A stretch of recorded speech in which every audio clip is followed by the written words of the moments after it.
Class 7, Chapter 20, Daffodils. William Wordsworth. This poem has been composed by William Wordsworth. यह सुंदर सी कविता William Wordsworth के द्वारा लिखी गई है। डैफोडिल्स। डैफोडिल्स होता क्या है? एक फ्लावर होता है। Its colour is yellow. यह देखने में पीला होता है। इसके फूल कैसे होती हैं? Yellow flower. यह हमारा यह कविता लिखी गई है, यह कविता कब लिखी गई है? 15 अप्रैल 1802। यह कविता 15 अप्रैल 1802 में कवि, हमारा महान कवि था, फेमस कवि था विलियम वर्ड्सवर्थ। नेचर पोएट था, ये प्रकृति का कवि था विलियम वर्ड्सवर्थ। उसने ये सुंदर सी कविता डैफोडिल्स की रचना की है। वर्शिपर ऑफ नेचर, प्रकृति का पुजारी था ये विलियम वर्ड्सवर्थ। जो हमारे येलो फ्लावर होते हैं, पीले फूल होते हैं, उसे डैफोडिल्स कहा गया है कवि के द्वारा। दिस पोएम इज कंपोज्ड इन 15 अप्रैल 1802। यह कविता 1802 में 15 अप्रैल को लिखी गई है। इस कविता में जब कवि ने यह कविता कंपोज की, जब उसने कवि ने यह कविता लिखी, तब ये रियल इंसिडेंट पर आधारित है।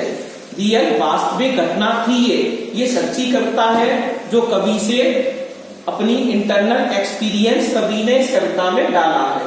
रियल इंसिडेंट है यह कविता, कोई काल्पनिक नहीं है, कोई इमेजिनेशन नहीं है इसमें।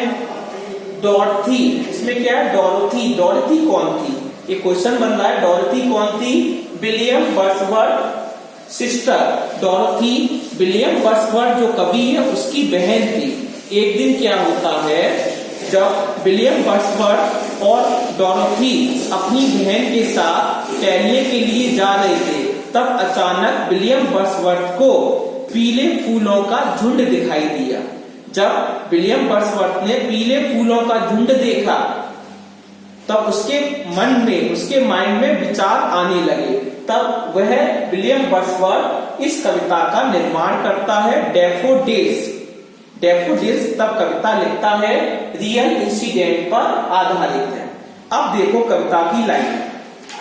उसके पहले थोड़ा विलियम वर्ड्सवर्थ के बारे में देख लो। William Wordsworth was born in 1770। William Wordsworth का जन्म 1770 में हुआ था। He was a great poet of nature. यह प्रकृति का बहुत ही प्रसिद्ध कवि था। He wrote many poems. इसने बहुत सारी कविताएं लिखी। ऑन नेचर, प्रकृति से संबंधित इसने बहुत सारी कविताएं लिखी। He died in 1850। इसका देहांत 1850 में हो गया था। और इस कवि को हम वर्शिपर ऑफ नेचर कहते हैं, प्रकृति का पुजारी भी कहा जाता है इसे। अब पहली लाइन देखो, I wandered lonely as a cloud. इस कविता का दूसरा टाइटल क्या है? डैफोडिल तो कविता है ही, लेकिन कवि ने इसका दूसरा टाइटल भी दिया है जिसका नाम है I wandered only as a cloud. अब कवि क्या कहना चाहता है? देखो, आई वॉन्डर्ड, आई किसके लिए आया है? पोएट के लिए आया। आई वर्ड पोएट के लिए प्रयोग किया गया है। आई वॉन्डर्ड, वॉन्डर्ड का मतलब होता है बिना उद्देश्य के घूमना। कोई पर्पज नहीं होता है, ऐसे ही घूम रही है, वॉन्डर्ड कर रही है, विदाउट एमलेस, बिना उद्देश्य के घूमना। तो कवि क्या कहना चाहता है? आई वॉन्डर्ड, मैं घूम रहा था, मैं बिना उद्देश्य के घूम रहा था। ओनली, लॉनली, लॉनली का मतलब अकेला, जब मैं घूम रहा था अकेला। एज ए क्लाउड, मैं बिना उद्देश्य के चल रहा था, घूम रहा था। किस प्रकार? एज ए क्लाउड, जैसे कि आसमान में बादल इधर उधर घूमते रहते हैं, उनका कोई उद्देश्य नहीं होता है, उसी प्रकार मैं भी उस बाग में बिना उद्देश्य के घूम रहा था। पहली लाइन में कवि कह रहा है आई वॉन्डर्ड लॉनली, मतलब कवि अकेला था। द पोएट वॉज लॉनली, कवि अकेला था। एज ए क्लाउड, जिस प्रकार आकाश में बादल इधर उधर बिना उद्देश्य के घूमते रहते हैं, उसी प्रकार मैं भी उस बाग में घूम रहा था। अब यहाँ पर कवि ने अपनी तुलना बादल से कर दी है। बादल भी घूम रहे हैं, चल रही है, ऐसा मालूम चल रहा कि बादल आकाश में चल रहे हैं, इधर उधर घूम रहे हैं, तो मैं भी घूम रहा था। तो कवि ने अपनी तुलना किससे की है? बादल से की है। इस प्रकार पहली लाइन में कवि ने सिमिली का प्रयोग किया है। सिमिली का मतलब उपमा अलंकार, इसमें एड वर्ड आ गया। जिस प्रकार मैं घूम रहा था और उसी प्रकार बादल भी आकाश में घूम रहे थे। सेकंड लाइन क्या है? That floats on high over vales and hills. बादल कहां घूम रहे थे? डेड फ्लॉट्स, जो हमारे बादल थे वो चल रहे थे ऑन हाई ओवर बेल्स, घाटियों के ऊपर से चल रहे थे। कि बादल की ऊंचाई ज्यादा होती, घाटी नीचे होती है। तो जो बादल थे वो तैर रहे थे ओवर बेल्स, बेल्स मान होता है घाटियां, एंड हिल्स और पहाड़ियां। हिल्स का मतलब पहाड़ियां। जो बादल थे वो पहाड़ियों के ऊपर से तैरते हुए प्रतीत हो रहे थे।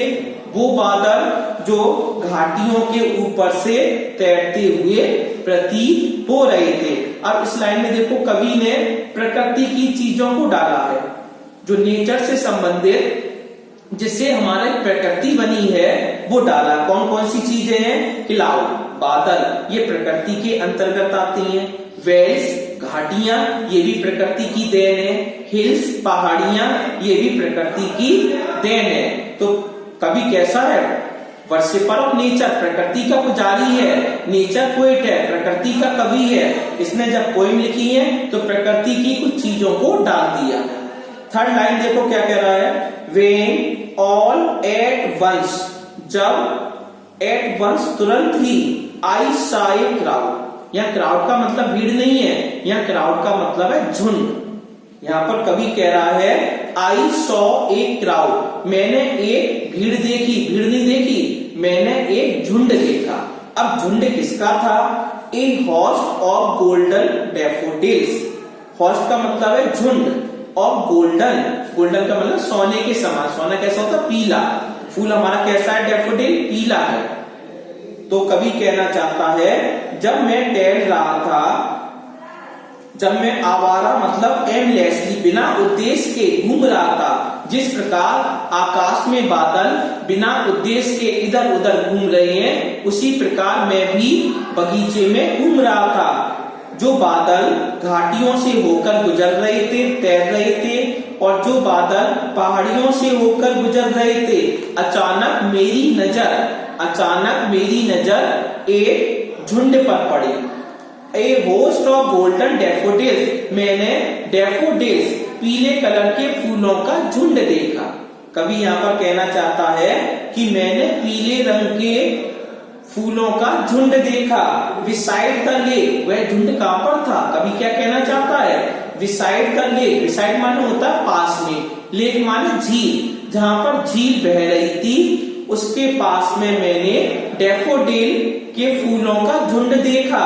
बीनीथ द ट्री, बीनीथ का मतलब होता है अंडर, नीचे, ट्री माने पेड़, पेड़ों के नीचे, और जो लेक झील होती है पेड़ों के नीचे और झील के पास मैंने डैफोडिल फूलों का बहुत ही सुंदर झुंड देखा। फ्लटरिंग एंड डांसिंग, अब फूल क्या कर रहे हैं? जब हवा चलती है तो जो फूल का झुंड होता है वो इधर उधर हिलने लगता है। ये सही बात है। कवि यहाँ पर ये लिख रहा है फ्लटरिंग एंड डांसिंग। फ्लटरिंग का मतलब फड़फड़ाना, डांसिंग का मतलब नृत्य करना, नाचना। इन द ब्रीज का मतलब होता है सुगंधित, ताजी हल्की हल्की हवा चलना। तो कवि क्या कहना चाहता है? कवि यह कहना चाहता है जब हवाएं चलती हैं, when the winds blows, जब हवाएं चलती हैं तो जो हमारा झुंड है किसका? डैफोडिल का, वो ऐसा लग रहा है फड़फड़ा रहा है और डांस कर रहा है। इस लाइन में कवि ने ये बताया है कि यहाँ पर नेचुरल चीजों को डाला है। इस कविता में कवि ने प्रकृति से संबंधित जो भी चीजें वो डाली गई हैं, वो हमारी चीजें क्लाउड, बादल, वेल्स, घाटियां, हिल्स, पहाड़ी, डैफोडिल्स, फूल, लेक, झील, ट्रीज, पेड़ और ब्रीज सुगंधित हवा। ये सब चीजें प्रकृति की देन है, क्योंकि प्रकृति का पुजारी है विलियम वर्ड्सवर्थ, तो उसकी कविता में यह कविता प्रकृति से संबंधित है।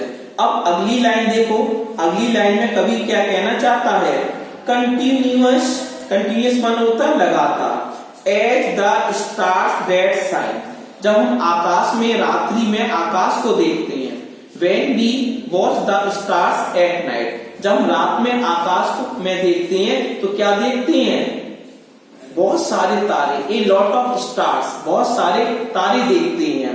तो कवि क्या कहना चाहता है, कंटिन्यूअस लगातार, एज द स्टार्स शाइन, अनगिनत थे। कवि ये बताना चाहता है, जब मैंने डैफोडिल के फूलों का झुंड देखा, ऐसा प्रतीत हो रहा था जैसे कि आकाश में चारों ओर जो तारे होते हैं अनगिनत होते हैं, उसी प्रकार डैफोडिल के जो झुंड हैं वो भी तारों के समान अनगिनत चमक रहे हैं।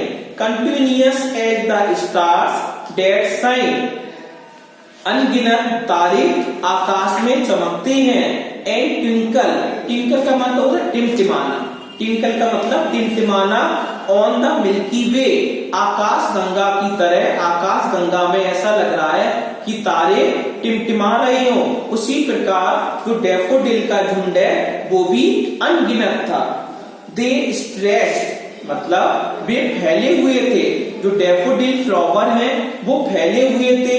इन नेवर एंडिंग लाइन, कभी समाप्त ना होने वाली पंक्ति, ऐसा लग रहा है कि डैफोडिल उस क्षेत्र में चारों ओर फैले हुए हैं जिसकी कोई सीमा नहीं है, कहां तक मैं अपनी दृष्टि डालूं और इन फूलों को निहारता रहूं।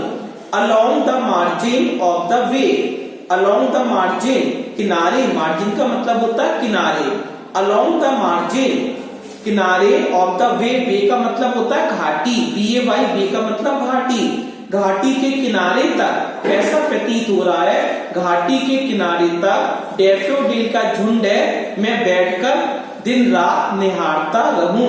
10,000, 10,000, 10,000, 10,000, सौ आई एट ए ग्लेंस, मैंने एक ही झलक में, ग्लेंस का मतलब होता है झलक, मैंने एक ही झलक में 10,000 फूलों को देख लिया।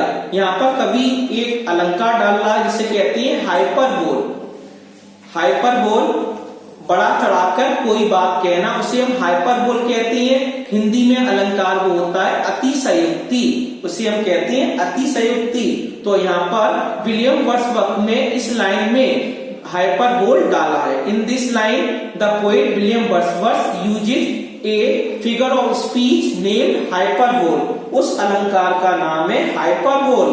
कवि क्या कहना चाहता है, 10,000 saw I at a glance, मैंने एक ही झलक में 10,000 फूलों को देख लिया। ये कह रहा है हाइपरबोल, 10,000 फूल बहुत सारे होते हैं, एक ही दृष्टि में नहीं देख पाएंगे, इसलिए यहाँ पर अतिशयोक्ति अलंकार हो रहा है, बड़ा चढ़ा के बात कही जा रही है। टॉसिंग देयर हेड्स, ऐसे मालूम चल रहा है जो हमारे फूल हैं, टॉसिंग देयर हेड्स, अपने सिरों को हिला रही है।